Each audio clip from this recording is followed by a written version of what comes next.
Imagine a monastery that could storm a fortress before breakfast. That's the Knight Templar. Monks in mail, half saints, half accountants, wholly terrifying before dawn. They rose when even roosters still doubted God's timetable, because discipline waits for no bird. Rule 1. Fear God. Rule 2. Keep the helmet on. Rule 3. Subscribe so you don't miss Rule 4. Prayer first. Coffee hadn't been invented yet. It's 4 a.m. The bell tolls.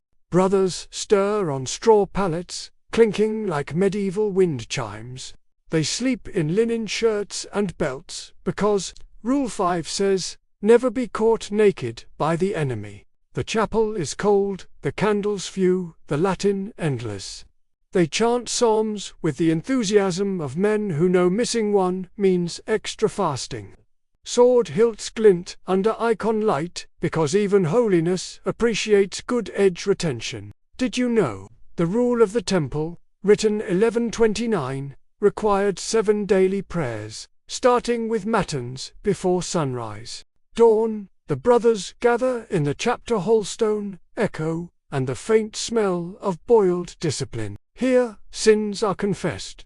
Pride, impatience, forgetting to oil a saddle. The master listens, expression carved from basalt. Penance is handed out. Fasts, silence, guard duty, or all three if you've really excelled at being human.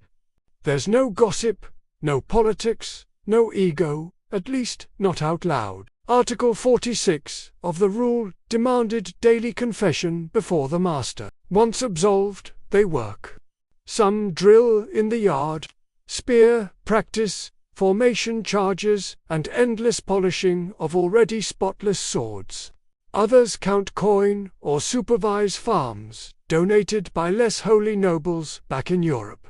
A few scribes manage letters of credit, the medieval equivalent of a debit card. Except the penalties for fraud involved actual swords. Discipline keeps the order running. Paperwork keeps it rich. Fun fact: Templars pioneered banking networks across Christendom. Letters of credit verified by Red Seal from Paris to Jerusalem. At noon, bells again. Meals are silent. Scripture is read aloud because conversation leads to opinions, and opinions lead to trouble. They eat barley bread, beans, and watered wine. 2 men share one Bolan exercise in humility and poor table logistics. Meet only 3 times a week. Joy apparently not specified. And if you were wondering about dessert, there isn't one. Funner fact: Articles 52-55 restricted diet. Meat was limited, silence was mandatory.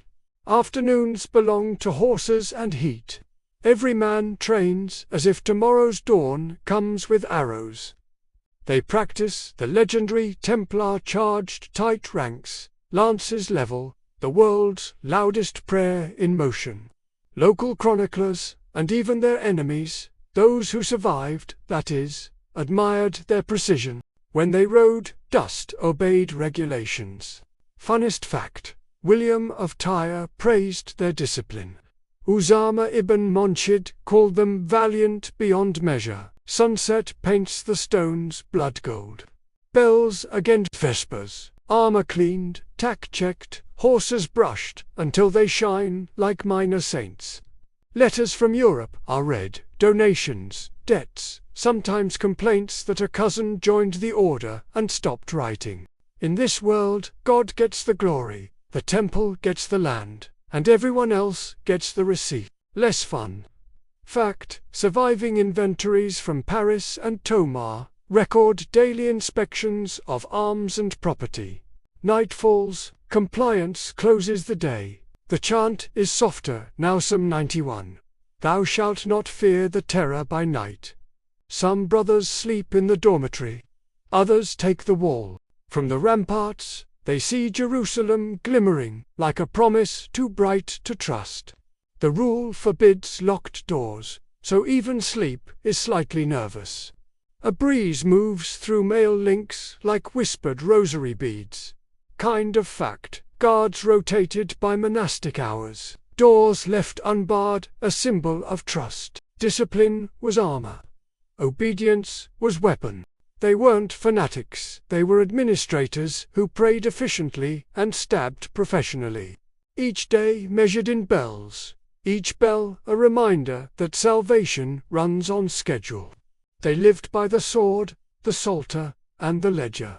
And when history finally closed their account, the balance sheet was complicated. Last fun fact: the order endured nearly 2 centuries until Pope Clement V dissolved it in 1312. Last Grand Master Jacques de Molay executed 1314. By dawn, the bell will ring again. The iron monks will rise, pray, polish, and prepare, because that's what faith looked like when it wore chainmail, and history remembers them, as it always remembers those who turned vows into empires. History remembers those who rise before dawn. Subscribe for the next chapter.